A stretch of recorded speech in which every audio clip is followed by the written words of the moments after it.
di nuyu seen mbokk auditeurs yi ak téléspectateurs yi ci biir réew mi ak ci diaspora bi. jërëjëf ñu di leen nuyu bu baax a baax ñoom ñu nekk du pays mu di la diaspora sénégalaise Pape Sané actualité bi tey moom daanaka doo xam fan ngay commencer ak fan ngay yem ndax daanaka boobu ba léegi ñu ngi ñu bombardé ak ay communiqué yu bëree bëri mu ñeel wàllum assemblée nationale motion de censure boo xam ne Benno Bokk Yaakaar nee nañ déposé nañ ko ñu toog ba mu yàgg ne convoqué nañ bureau bu assemblée nationale Ousmane Sonko wax que ni reddition des comptes dinañ ko commencer dès cette semaine te fileeg le 12 députés yi dootuñu talati leneen ndax duñu toogati ci assemblée nationale mu di dissolution boo xam ne annoncé na ko mais ñoom itam court-circuité nañ un peu waa Benno Bokk Yaakaar daal di dugalaale convocation section extraordinaire boo xam ne session extraordinaire bu assemblée nationale à partir de demain mais avec carte yu nga xam ne dañ ko inscrire ci ordre du jour bi DPG bi mi ngi nekk en dernière position par rapport ak loolu yëpp maa ngi ko titré sax suite et pas fin ndax mbir yi jeexagul ci li nga xam ne moom lañ jot a gis yëpp lan moo ci jàngat bu nga xam ne mën nañ ko def ci xeex bi doxoon ci diggante Benno Bokk Yaakaar ak ñi nekk ci pouvoir bi finalement kan moo nekk ci kaw. Oui, Issa, déjà il faut regretter vraiment qu'au bout de 4 mois après bi ñu fale un président de la République que ñu dellu si waat dans un débat aussi bouseux que genre débat yi quoi. Ah, c'est pas prioritaire. Non, je trouve pas que mu doon une priorité pour un état bi nga xam ne ci élection la jógee mu amoon ay urgence yi nga xam ne je crois que sénégalais yëpp ba ñi nga xam ne ñoo nekk au pouvoir urgence yooyu ñoom dañ ko campé woon dès le départ ne que ñoom lii mooy seen urgence donc bu ñu ñëwee dugal ñu ci débat bu bi c'est un débat bi nga xam ne pour moi mënoon na xaar parce que constitution li mu prévoir dafa leer nañ la constitution a prévu ay délai de dissolution ci assemblée nationale. Constitution prévoir na pouvoir au président de la République prévoir na pouvoir au assemblée nationale prévoir na ex donc je me dis que tey jii on est à 4 bientôt 5 mois bi ñu installé président Bassirou Diomaye Faye au pouvoir mu installé son gouvernement le 12 septembre en principe l'Assemblée nationale bi di am 2 ans. Je ne vois pas à l'heure actuelle nii quelle était l'urgence de soulever un débat bi nga xam ne mun na nekk un débat politico-politicien et pas un débat sur les urgences de l'heure parce que urgence de l'heure yi il faut le dire mooy ñu wàññi dund bi mooy essayer comme on l'a promis aux Sénégalais une reddition des comptes. Ouais. ñoom ñoo ko préciser une reddition des comptes et pas une chasse aux sorcières. Alors tey lu ñuy constater mooy lan mooy benn débat bi nga xam ne soo ko xoolee mooy lañ doon casse depuis des années ne que le Sénégal ne peut pas être éternellement dans une campagne électorale. On nous ramène à ce débat-là aujourd'hui. Certes, je dis certes, le président dafa confier woon Sénégalais yi promettre leen ne que bu faloo lii di conseil économique social et environnemental au conseil des collectivités territoriales da koy dissoudre ça c'est une promesse. Il a pensé tenir cette promesse en quoi faisant en saisissant Assemblée nationale pour demander leen ñu voter la suppression de ces deux. Mais tout le monde je dis pouvait imaginer que amul benn politicien sous nos cieux bi nga xam ne dana scier la branche sur laquelle sur laquelle il est assis. Donc loolu moom le débat était clair, net et précis. Mais néanmoins le président de par ses prérogatives demande na une session extraordinaire dugal projet de loi bi le projet de loi a été rejeté. Léegi nag on assiste à quoi? On assiste à une riposte de Benno Bokk Yaakaar bu ne ñoom dañuy def motion de censure.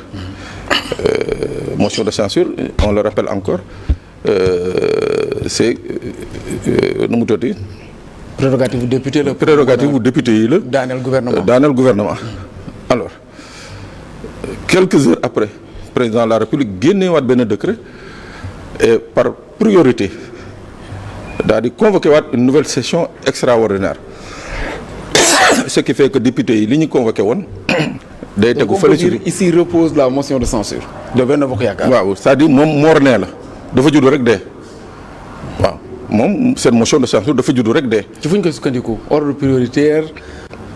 non c'est en fait l'article 84 moo may président de la République pouvoir boobu c'est-à-dire ba pare définir ko ni que bu amee ci assemblée nationale demander une session extraordinaire président bu demander bosam mooy prioritaire donc c'était prévu, c'est encadré c'est tout à fait normal ci biir session extraordinaire ba président daal di si citer 4 points à l'ordre du jour dont la déclaration de politique générale mais soo xoolee un peu ñun suñu assemblée bi ni muy doxee entre bu ñuy convoquer une session la réunion du bureau bi saisir la commission technique chargée justement de cette affaire. Il y a un délai de 2 jours. Donc mënuñu ko épuiser pour résumer ko mënuñu ko épuiser fii ak le il faut ñu expliquer aux Sénégalais yi bien sûr waaw c'est-à-dire il y a un délai de 2 jours entre bi ñuy ubbi session bi. le bureau de l'Assemblée di daje. ak bu ñuy saisir la commission technique il y a déjà 48 heures. commission technique bi bu paree balaa ñoo dem plénière il y a 48 heures également.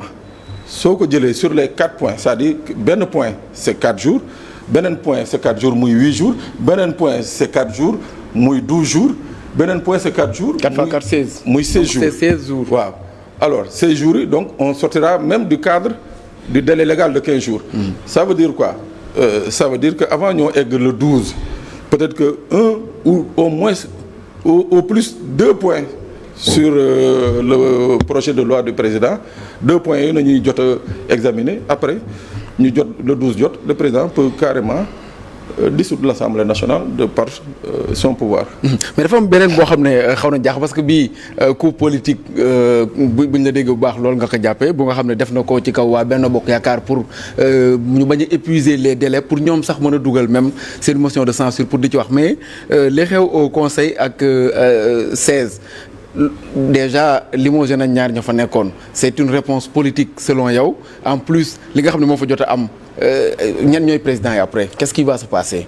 oui xam nga communiqué bi ñu gis dañ ne rek dàq nañ leen. xam nga limogé les présidents de 2 institutions pour bloquer selon le communiqué bi ma lire bloquer toute opération financière je crois que quelquefois il faut que ñu revoir un peu les règles dans l'administration. Monsieur est fonctionnaire xam na ne que au mois de juillet le budget est épuisé c'est-à-dire tey jii bu ñu doon nommé keneen wala ñii fa nekk bu ñu leen fa bàyyi woon amul benn opération bu ñu mën a def parce que actuellement ñu ngi war a nekk ci arbitrage yi.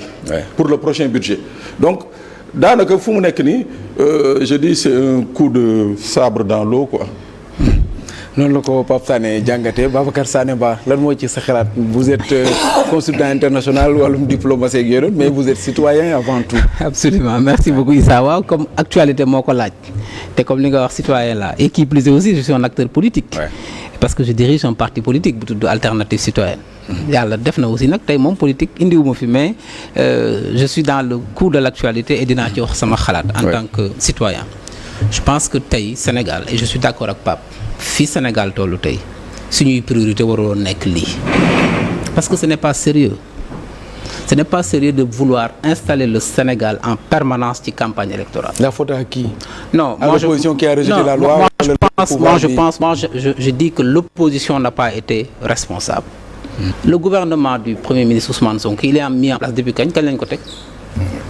Avril. bu fekkoon ne motion censure bi dëgg la lan moo tax defuñu ko avril ba léegi. Avril, mai, juin, juillet, août ba ci septembre. Ils ont attendu 6 mois. Man damay analyser parce que je fais de la politique laa jàng.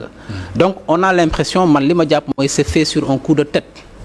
Parce que le président a présenté benn projet pour satisfaire à une promesse électorale de dissoudre 2 institutions ñoom ñu ne léegi comme affaire bi noonu la lañ koy def garsa ñun tamit. à 10 jours bu mu mën a moom itam. officiellement non je dis analysons les faits. Babacar pour les faits.